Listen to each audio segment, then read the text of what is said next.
What is up, Yu-Gi-Oh players? This is the RJB0 coming at you on this lovely Wednesday evening, and you know what that means.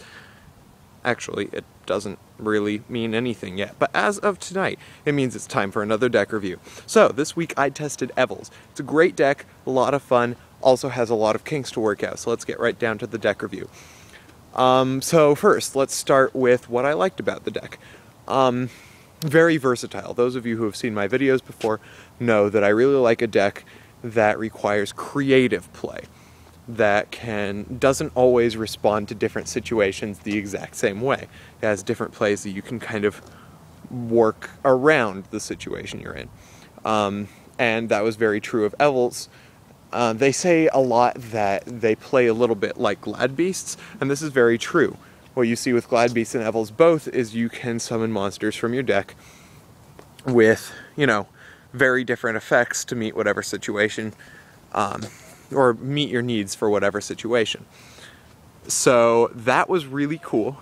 I liked being able to choose whether I want to get good field presence, or whether I want to get a beater, or whether I want to take out some back row. That was really nice. I also liked its ability to go into lockdown, and it's specifically weak lockdowns. I like weak lockdowns because you have to play, once again, a little more creatively around them, as opposed to in Rabbit, where you have to play just like you have to know when to use each card that you already have down. In a weaker lockdown like in Evol's, you actually have to know which cards you want to play, not when to play the cards you have. That was something I really liked about the deck, because getting out a Logia and a Strike Bouncer first turn and putting down a couple back row was a really good lockdown that I could kind of play with. I could manipulate it a little more. That was something I really liked. That said, what the deck has in versatility and lockdown power, it really lacked in firepower and consistency. Now, one disadvantage Evils have in comparison to Gladiator Beasts is consistency. Gladiator Beasts are very consistent in that if you draw into a Gladiator Beast, you're not really in trouble because you can play that Gladiator Beast, use its effect, and then get it back into the deck.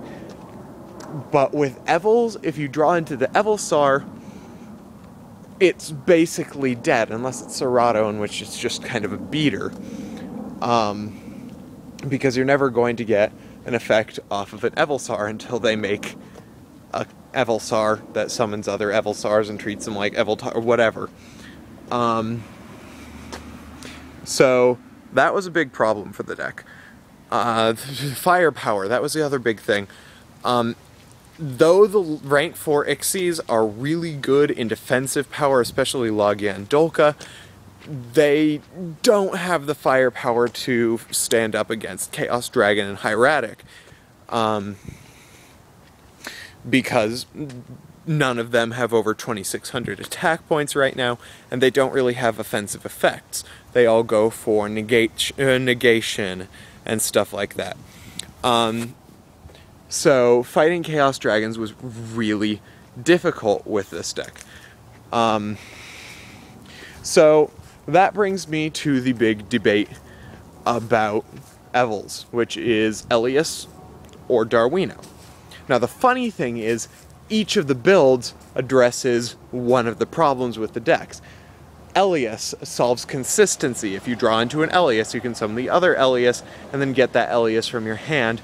Elias also makes your level 4s that you can draw into a little more usable, because if you know, first turn Najasho, Evil Force, and a couple of level 4s, which is a pretty common situation for the deck, you can Evil Force into a pair of Elias, get those level 4s out of your hand, and go into Strike Bouncer and Logia.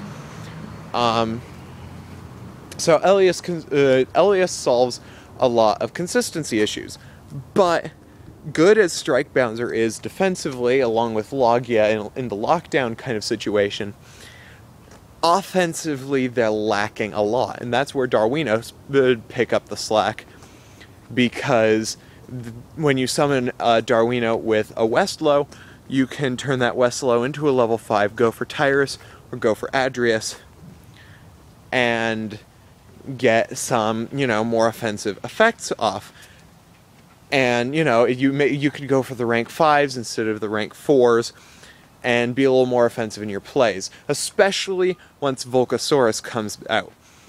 Another big issue for the deck is skill drain. I want to address that now because I don't really have an opinion as to whether Elias or Darwino is better. I personally like consistency. One of the things I like the least is a dead draw. So I'm going to move on. Yeah, skill drain. So skill drain, big issue for the deck because most of your cards are basically useless with skill drain out. So one way you can solve that problem is, main deck, all 3 MSTs in the heavy. You can go for, Night Shot in case they've been setting skill drain. And that's a cat. Anyway, in case they've set skill drain, you can go for Night Beam. They can't activate it, whatever. Personally, I like just the 3 MST in the heavy when I know that I'm going against, like, Heroes or Malefics or TG Stun. So yeah, skill drain devastates this deck. There's not a whole lot that the deck can do against skill drain. Super Poly is also a big issue. This brings me to the techs of the week. Now, the techs of the week are primarily things that deal with the offensive power problem. The first one is Mirror Wall. Mirror Wall, halves your opponent's attack points. You can activate it when they attack you with, Red Eyes Darkness Metal or whatever, and destroy that and deal with the Light Pulsar next turn or something along those lines. And you can choose whether you keep it out, which is really nice. So it solves a lot of your attack power issues and can rid your opponent of the big cards that they are beating you up with. The next tech of the week, which is actually my favorite, this is the MVP tech of the week, Creature Swap.